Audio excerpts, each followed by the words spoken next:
So today we got the whole crew in the studio again, and we're talking weight loss as kind of the overview topic. And this came up, Steven and I were having a conversation the other day about a couple clients, actually. This goes back about a week because I've been gone traveling. We're like, we got to hit this when we get back. He's like, yeah, actually, I'm writing a blog on this. This is how much this is on my mind. I'm like, okay, well. coming up. Yeah, like, so get the blog out there. And so we did that. We just posted that last weekend, as a matter of fact. I think it went up on Saturday. People can go to it and see it on our website. But, well, I wanted to go long on it with Steve. And I go, this is a really good topic. We should talk about this. So going back to these two clients specifically, and actually, I think it was maybe one with Steven, but that's inconsequential. And I was talking with somebody else about another one. And it really is kind of, this is really like an expectations type of talk. Yeah. But I think the reason the expectations talk has to happen, and I wanted to have it, is because of the disconnect between like what somebody may think is reality or what they've heard, or maybe even what they've experienced in the past. And they're trying to put those expectations on their journey here and their process. And what that leads to, and this is the thing, like this goes back, what that leads to is frustration. Yeah. And then it kind of leads to like maybe even some weird behaviors, some defensive behaviors, or some kind of throw your hands up and, I've gone off the rails, so I'm just gonna fuck it and, whatever. Yeah. That kind of thing. But then it also, again, going back to the defensive behaviors, what I think it does is it kind of shuts down the mind a little bit, and the mindset about being successful. And then we start to focus on these negative things, and then there's constant search for like, what's the right answer here? There's got to be a better answer. I should be losing weight faster, right? Mm-hmm. Why? And they really can't articulate that, except for like, well, my friend did it, or I've did it. It's happened for me in the past. Okay, what kind of weight did you lose? Well, I don't know, but I know it was faster. I lost like 5 pounds in a week. Okay, you could do that. Yeah. Like I've done that. I was a wrestler.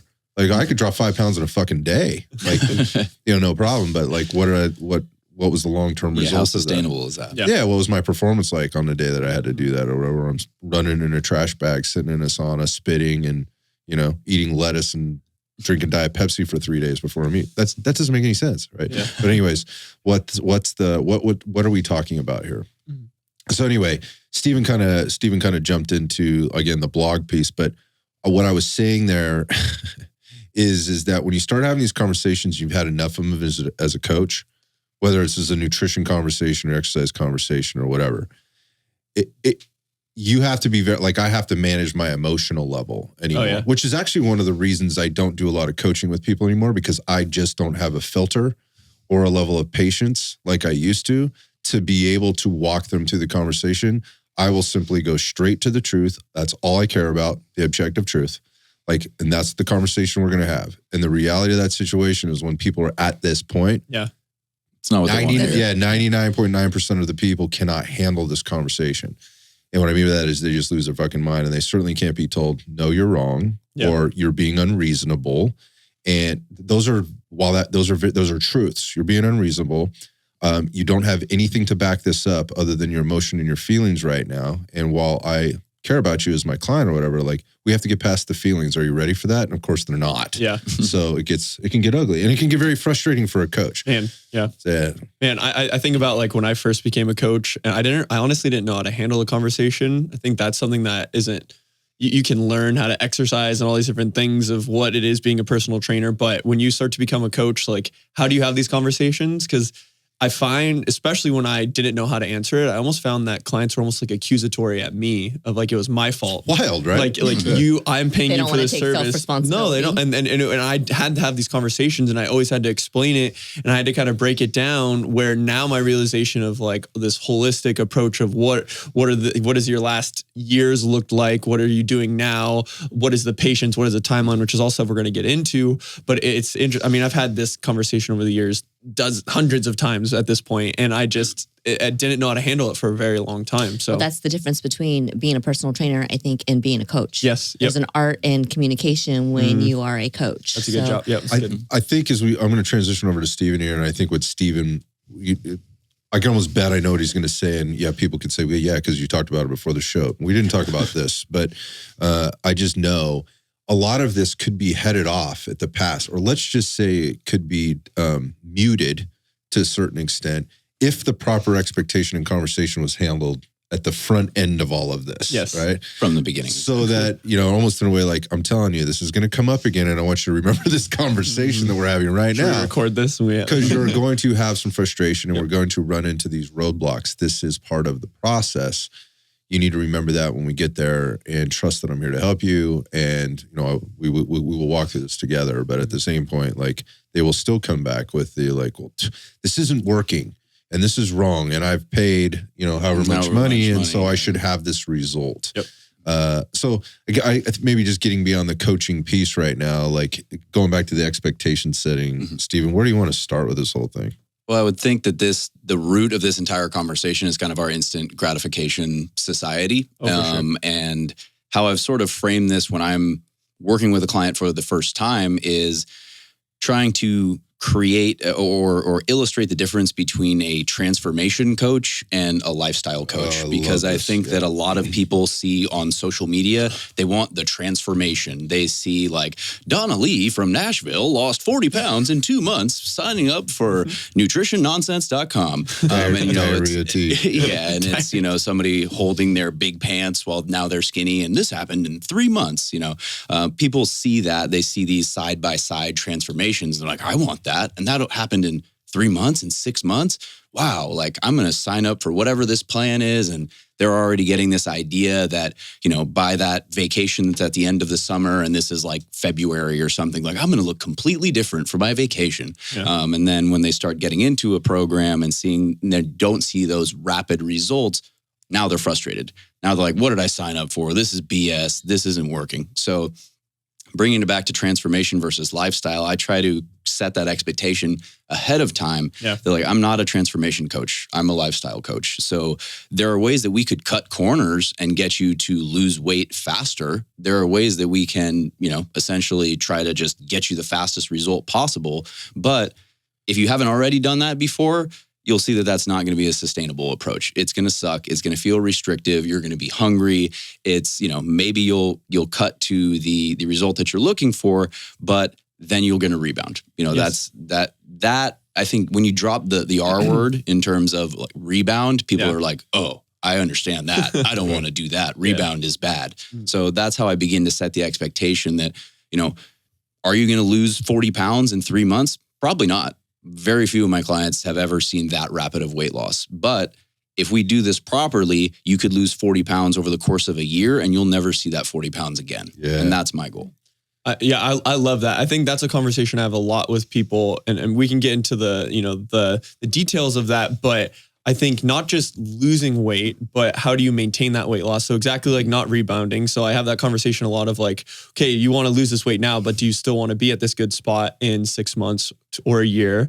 And I think a lot of people who, I've lost weight, like you kind of mentioned earlier, like I did keto and I lost 50 pounds. How many of those people are the people that just constantly rebound back and forth, and they're just actually being more detrimental to their health long term of losing weight, gaining weight, losing weight. Okay, I lost a bunch of weight, and they just go through this cycle over and over again. But setting those expectations of, one, that it's sustainable, but then even being comfortable. A big thing I have conversations with a lot of clients that we share a lot of clients, Stephen and I, we have a lot of clients where he does the nutrition side, I do the training side, and having these conversations of, it's one thing to lose weight, but then also being comfortable maintaining this new low weight for a duration of time. How does your body function at this? How are you able to move? What's your energy? How's your exercise? All these different things, maintaining that and then kind of tapering down again. And it's not going to look at this steep decline of weight loss, but weight loss, maintain that new body weights, get your body to almost homeostasis at that, and then chip away again. And having that conversation expectation is super important. Yeah, I describe it like a staircase. Our staircase is not going to be just perpetually going down. If you've ever been on like a big ass staircase, there's probably a landing on the staircase, right? So you're going to be, probably more so for when you're going up, but you get the point. If you're going down, you hit a landing, we're flat. Then we go down again. Then we hit another landing. Then we go down again. So we're kind of stairwaying our way down. And that's how I usually try to illustrate, we can't stay in a deficit phase forever. We have to get back to maintenance. We step in and out. We hit that landing and then we keep going down, but we don't go back up. That's the point. Yeah. I think the questions people have is, okay, I'm with you, man. Like, I get it. It's going to be a while. What should I expect, though? Like, what's reasonable to expect with regard to my weight loss journey? Like, again, you just said, like, I've had There's been a few, but a couple people have lost as much as 30 pounds in 3 months. How do they do that? And I can't, and you're telling me I might lose 10 pounds, 12 pounds? Like what are the factors here? Like what should I expect? Well, as far as expectations, we can just cut to it. Most dietitians, nutrition experts, about 1 pound per week is the generally agree on this, generally agreed upon as a healthy, sustainable rate of weight loss. So I would say that's for someone who is, maybe overweight but not obese. Someone who is overfat. Yes, or someone who is within their natural BMI range.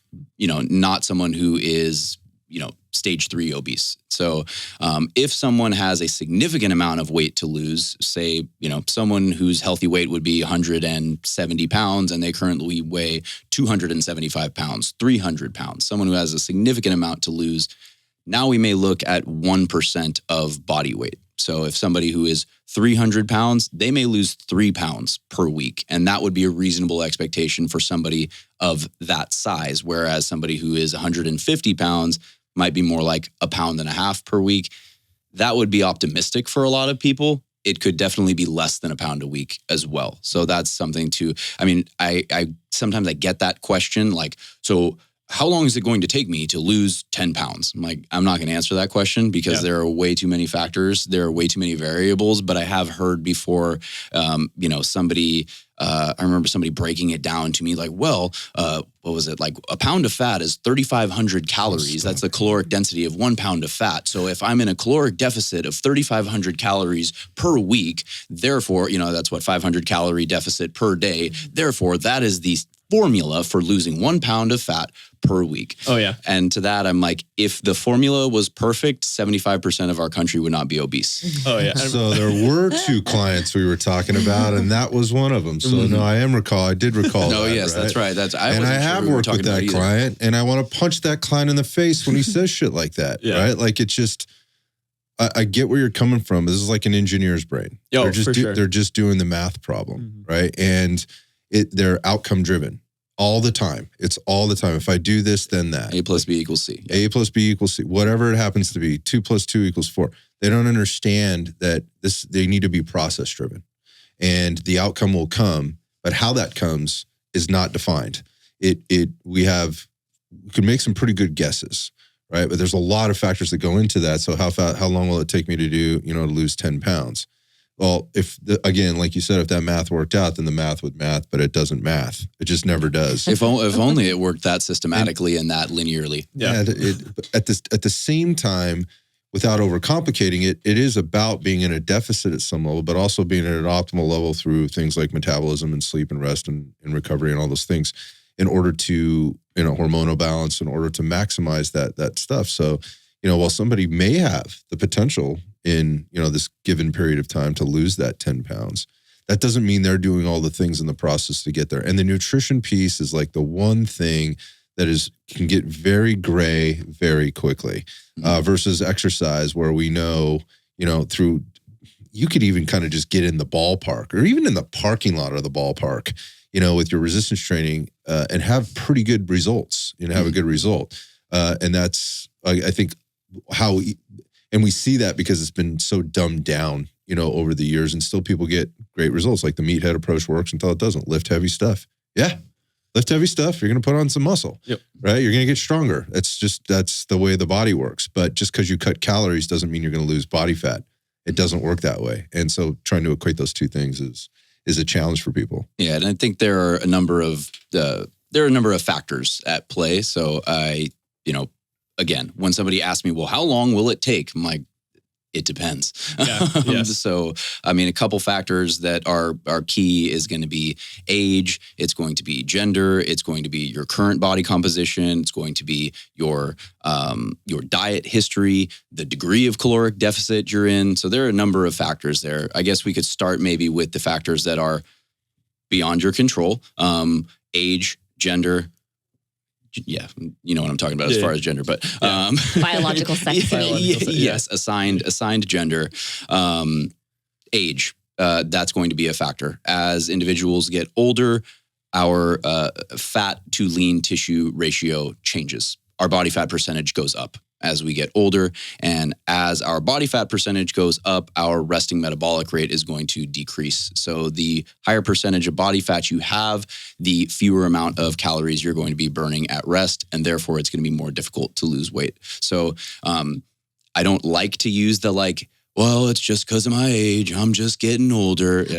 Jones. Well, yeah, I mean, but age is a factor. But it needs to be considered. Yeah, it is a factor. And it's interesting though, because I think there's people that they latch on to two parts of that. Because even when I was a new coach, when I would have these scoring charts of body fat percentage of what's the averages of what's acceptable, I was taught initially to literally move up the goalposts as people aged, which age is a factor. But I almost look at this as some people might take that as the negative side of I'm older, I'm just going to it's going to keep going downhill from here. And that might be part of it, that some of these systems slow down and maybe you do have a different, a varying ratio of lean tissue to fat mass. But on the positive side of things, what the root of that isn't necessarily just the age. The root of that is what is the lifestyle throughout the age, How does the lifespan, lifestyle shift? that you maintained your lean body mass, that you maintain. I think a big thing I bring up to a lot of people is even just your activity level. We've talked about this with if your activity, even when you're a kid, I could eat anything when I was a kid. Well, you were running and playing all day and doing all these different things. Yeah. And yes, there was hormones. There's all these other things that were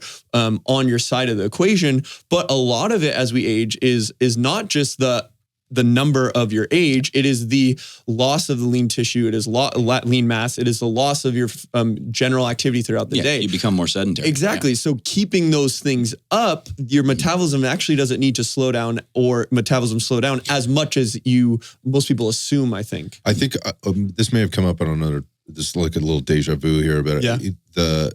The point of that is it doesn't have to be that way. Mm-hmm. You don't have to slow down as much. You don't have to. Yeah. These are based on choices, lifestyle, things like that. But this is very controllable at a lot of levels. And while hormone profiles will change, most of the hormone profile that changes is a result of what stresses we're putting on or not taking off of the system. And then what are we doing in order to meet the demands of our body with regard to nutrition, sleep, rest, recovery, those things, as well as the resistance training piece. Mm-hmm. So when I hear Steven say that, yes, our body fat, our composition will change and it'll be a little bit more fat.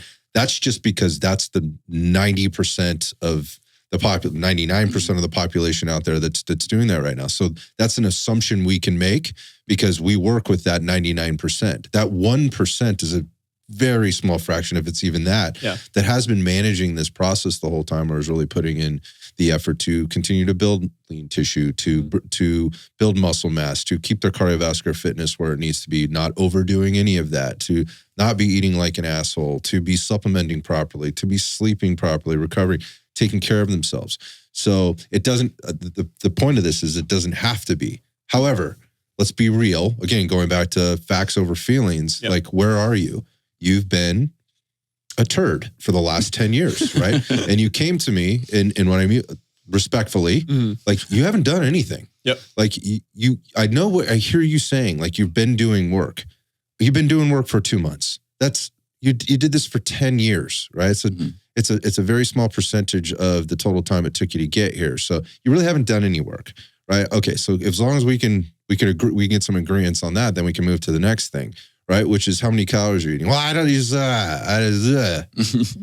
Okay, so if that's where we're going to start, then you have to understand that any progress that we're going to make right now or over time is going to take us that much longer. So that 10 pounds you want to lose and that little math problem you're doing in your head, fuck that. Yeah, we're going to have to do some work. We're going to have to unwind this thing for it's going to take us weeks to do this. So go ahead and take that off or add that to the timeline of expectation that you have. Yep. We've got to untangle the sticky web. Okay. And then once we do that, now we have a really good starting point, or let's just say we have a base to be jumping off of or working from. So again, the point being, it doesn't have to be that way. It's just that's where people find themselves 99% of the time. So it's safe for a coach to make the assumption or say, hey, listen, you're at a disadvantage here, whether by choice, nurture, or nature. That's where we are. And so I think it's a solid statement to make and a platform to work from as a coach. And as somebody that's listening, you should assume that's where you're at too, right? That's where you should assume you're at too. Yeah, to a varying degree. I think that what you just said reminded me of the other individual that we were talking about, or I had brought up, who was expressing some frustration at his lack of progress. But this individual came into, our program a dumpster fire, essentially. And it took, really, we're still in the process, we're about 3 months in now, still in the process of essentially just getting his medicals in order. Like, this was somebody who's just completely metabolically unhealthy. Hormone profile was jacked up. Blood pressure is jacked up. Blood sugar is jacked up. A lot of medication. Like, just a shitstorm, really. Mm-hmm. And we've really just been working on, okay, let's untangle this mess. Like, if you go into the garage and there's a bunch of extension cords that are all balled together, and it takes you the first 20 minutes of the job just to untangle the fucking cords. Mm-hmm. That was essentially what was going on with this guy. But he's now starting to get a little impatient. I've only lost 5 pounds, and he's got a good bit to lose. So he sees that number on the scale not changing. In his mind, he's like, I'm going to all these appointments. I'm really working on changing the way I'm eating, some of these deeply ingrained habits that are not helping him. It feels like he's working really hard and not really seeing much change. So we had to we had to have that conversation about expectations. Like, man, we have just been trying to clear away the brush just to get you to the point that you can even exercise, because that was an issue. And that was something that we were talking about. He didn't even have the capacity to exercise initially. Yeah. So your progress is not going to be as fast. Yeah. I mean, we were talking about that. We've had a long-term client who we both work with. And honestly, when you're the deeper you're dug into a hole, the longer it's going to take to get you out of that. We have to clean the garage, get everything organized before we even work on tackling, whatever, using the leaf blower with the extension cord. So meaning that foundation, that progress of people always looking at, my end goal is to lose weight. I want progress towards my goal of losing weight. Immediately. And that goal, that progress towards losing weight is not always losing weight initially. Mm-hmm. It's getting everything organized. It's building this capacity. With this client that I'm talking about, it took a long time for us to even just get their body in a place that they could handle exercise, that they could handle controlling and changing these habits of their diet and their sleep and their stress and all these other things. And that is progress towards your weight loss goal, even if you're not seeing the scale come off. So that is one variable, one outcome. But in that main goal of pointing in that direction, you have to kind of organize everything else. Get your house in order. Get your house in order. And depending how disorganized your house was, that's how long it's going to take. If you're a pack rat, it's going to take a while to get that house in order. Exactly. Right? Order. Yeah. And order. There you go. And that individual, weight loss was not very fast. The rate of weight loss was not very fast initially. And now that he's finally gotten the house in order, now the weight loss is becoming more rapid. Yes, now the pace of weight loss has increased because he was in the basement below the house. Yeah. Trying to fight his way up. And we had to get our way up to the first floor at least before we can, before we can really make moves. So, I mean, that kind of, I think, lends itself to, the medical history, maybe some diet history, current body composition.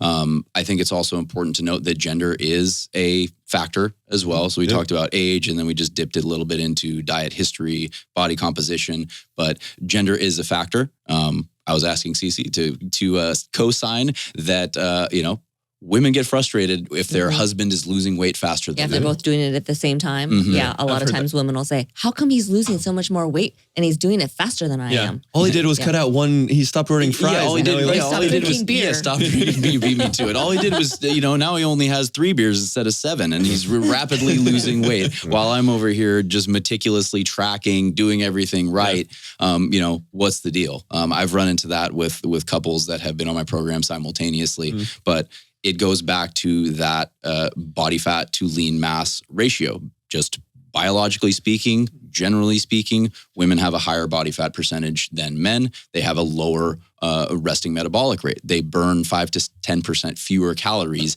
at rest. So just from a pure biological standpoint, men have a higher amount of lean mass. They burn calories more efficiently. Again, that doesn't mean that as a woman that you are doomed to slow progress. One of the best things you can do as a female to increase your caloric expenditure and make it easier to get into an effective caloric deficit is lifting weights, is resistance training. It's not getting on the treadmill or getting on the Stairmaster for 7 hours. Yeah.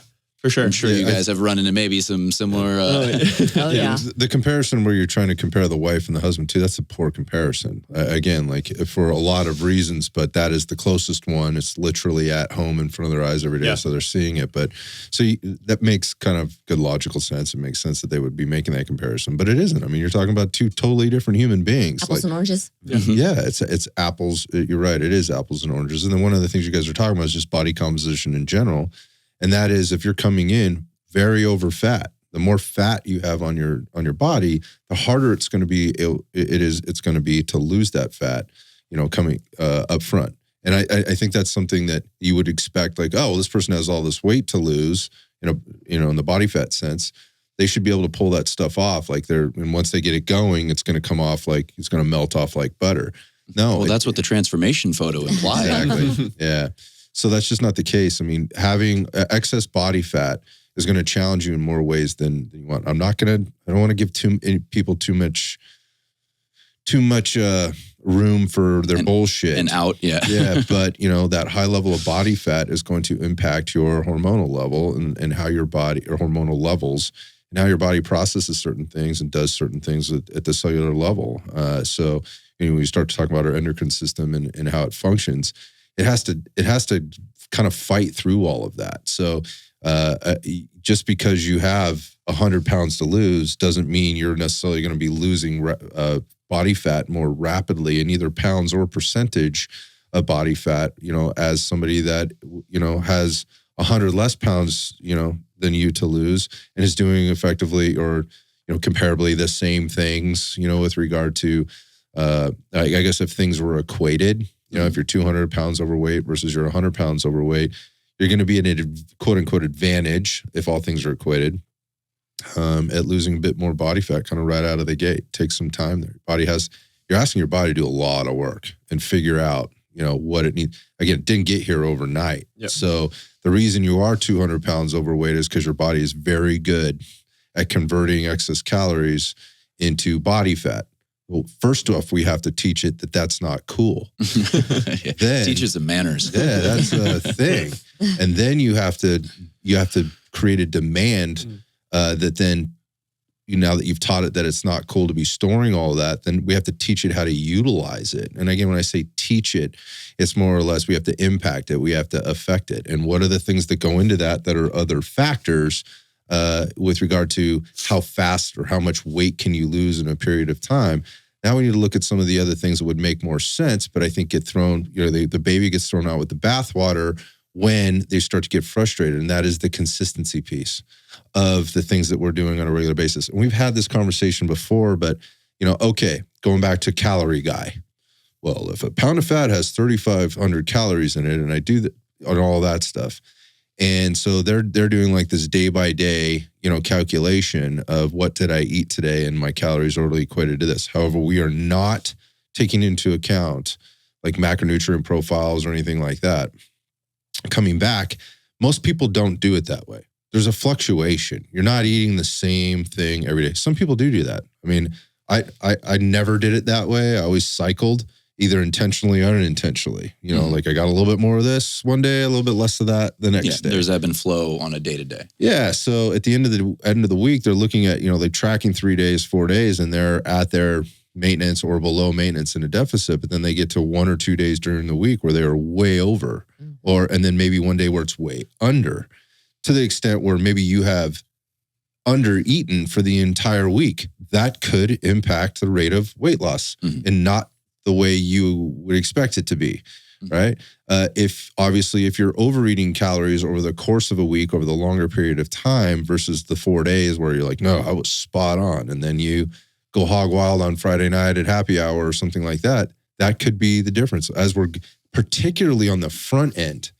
when we are trying, again, going back to giving the body a persona in a sense of like teaching it to not stop storing body fat and start utilizing it for fuel and the things that go into doing that, right at the beginning, this is critical. This is critical. We don't want to be, I hate the term, it's confusing things or confusing the body. But what we want it to do is we want it to be really predictable, right? And as that predictability continues or increases, then we usually like the things that we do with the toggles and the dials tend to have a little bit more of an impact. Yeah, I think that you brought up the word predictability. I think that is, 3,500 calories per pound of body fat guy is looking for predictability. And I think going back to the conversation, some conversations people can't handle. If you tell somebody like weight loss is not predictable, like there is not a perfect formula for this. Again, if there was a perfect formula for this, why would we be the most obese nation in the history of Earth?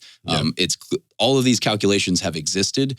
Why are we not executing them perfectly? Because that's just not how it works. It's not a math problem. So math is a component of the problem. Yeah. So that predictability comes with time when you have front loaded the effort. And I think that is also where people go awry is they're not willing to front load that effort and actually have to work harder in the beginning and get less results versus down the line. Now we've snowballed in the right direction, and now they're not as perfect as they were in the beginning and getting more results. I have a client right now who actually is in one of those couples where the wife was not seeing progress very fast, and dude is over here just rolling, killing it. Yeah, just killing it in the right direction. And sometimes I have sessions with him, and he's hardly paying attention, and he's still cutting body fat. Yeah. But that required a front loading of effort that, this particular individual, like he did go in initially. And now the ball is rolling. Now we have leverage and momentum in the right direction. But it's going to take, again, just because I'm just full of the analogies today, like the amount of force it takes to get the rocket ship off the ground, that is the majority of the force. And when the rocket ship gets into the sky, now we don't need as much power. Yeah. Now we have momentum. Now we're utilizing gravity, physics, essentially. Yeah. But not to confuse, NASA. But that's the idea, is that is very scary for people. Like, I'm going to tell you right now, you're going to have to work extra hard in the beginning, and you're not going to see shit for results. Right. Yeah. Are you okay with that? Are you okay with paying for that? That's an honest question. And I think that's because, and this is the last thing I'll say as we kind of wrapping it up here, and because I think that's a really good point, and it goes back to the beginning of this and the setup. Like, how have you set yourself up if you're listening to this and you're frustrated, or how's that your spouse, your person in your life, or that friend of yours who's constantly frustrated and seems to be all over the place all the time? What did they do to set that expectation up front? And then what kind of a plan did they have to execute this over time? And, within that plan, there's things like you're going to need some flexibility. You're going to need some contingencies. You want to have some fun in there. You want to have a little bit of gray area sometimes because it's going to have that anyway. So you might as well plan for it. Like what does winning look like, on a day-to-day, on a week-to-week, on a month-to-month basis? That should be established up front. So whether you're working with a coach or you're doing it on your own. And to the point of putting front loading all the effort, typically the people that come out of the gate like that and really putting in the effort see the results fastest and over the longer term. Yep. Usually it's over the longer term they see a better result. It may not necessarily be the fastest, but statistically, I'd say it's probably pretty close. They're going to start seeing things pretty quickly. And a lot of times because they're in the right frame of mind, and that is like, I know I'm not necessarily going to see weight loss, but what are all the other things that I should be seeing in here, like energy levels, sleep, my workouts, my strength, my performance starts to increase, those kinds of things. What are the flags that I'm on the right track, even if I'm not seeing the number on the scale change? And that's a mindset thing right out of the gate. Like those are the things you should be set up to be looking for versus only measuring the scale. We talked, Ryan and I had a long discussion about the scale and that being a tool to get a peek to some of the things that may be going on the inside, but it isn't the only answer. So thinking about that. And then if you're not front loading it and you're 2 months into your program and you're this math person now who's trying to do the math, they're getting frustrated and they're being accusatory and whatever else, before this is the other thing that I would, that I say to people now. And for a long time, I was having this conversation with a good friend of mine. His name's Mark Smith. He's in the firearms instruction space. And one of the things he's really learned, when I asked the question of him, I said, what have you really learned in the last year? And there were a couple of answers, but one of those answers was, in the past, because Mark's a really good human being. So he's a grandmaster shooter, right? He's very, very smart and intelligent. And he's been on this, this drive to really change people, right? And he just gets to do it from behind the firearm. But and in front of classes. But the point of this being is, the work, I guess, that he's put into it and what he's discovered is, he said, look, I kind of hesitated for a long time to be like brutally honest with people because I didn't want them to feel bad. I don't want them to feel bad about themselves. I didn't want to discourage them. And Mark's a really honest, upfront dude. But he said, now more than ever, I'm just very direct, and I don't apologize for that. And it's not, and he prefaces it and he sets this up at the beginning. It's not you just come across and you slap somebody across the face with a reality check.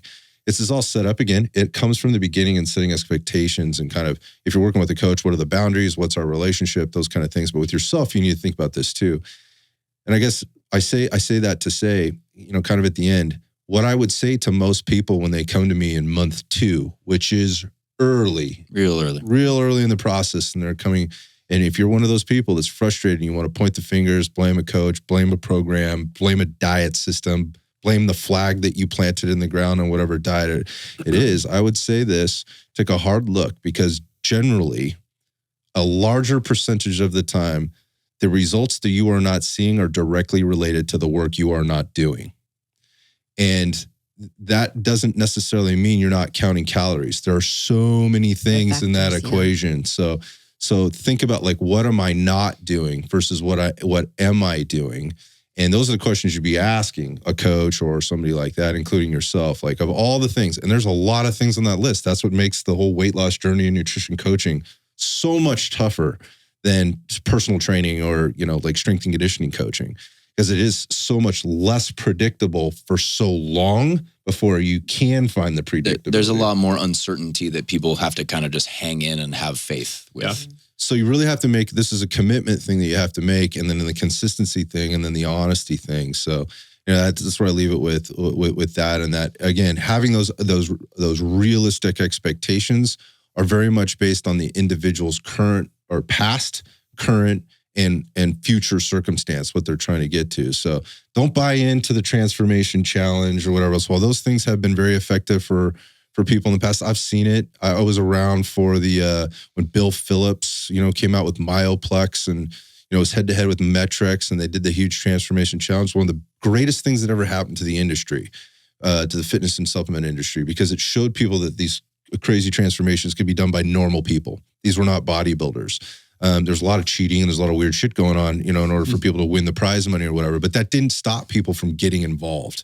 At the same time, it set a very kind of high expectation, unrealistic expectations. The precedent there had then kind of, just has perpetuated, kind of all of these things. And I think it's set people up for failure. So it really is a journey. I think, to reiterate, I think a lot of people come into a lot of areas in their life, but definitely weight loss being one of them, focused on outcomes, where I think a lot of your focus should be on the process and the systems that you place in order. And this funnel and this ever pointing compass to weight loss, if you're at a wide, chaotic point in your life, putting these systems, putting these barriers on the end and shifting that slow, closer and closer together as time goes on, as it points you in that direction, as you find north, that's the thing that's going to get you to success, not focusing on this outcome of what are these numbers I'm getting right off the gate, but what am I controlling these barriers as I narrow that cattle through that opening on the end of the journey. Yeah, it can feel like herding cats. Yep. At the beginning, it's like there's so many things that are going so many different directions. The extension cord analogy is the best, the best one. Like I've heard in a long time. It's like when Russ and Clark Griswold are out in the garage on Christmas vacation, and they're going through the boxes, pulling out the Christmas lights, and he pulls out looks like a beehive of I have no patience. Of Christmas lights. And he's like, I got a little nut. A lot here. of people don't have patience for the ball of extension cord. It's like 8 hours later, and Russ is still working out the knot, while Dad's stapling, lights to the house. It's probably it's like that for everybody at some level, like how big your knot is, how entangled it is, or whatever. There's a lot of factors there, so don't expect like your knot's going to be the same as somebody else's knot. Oh,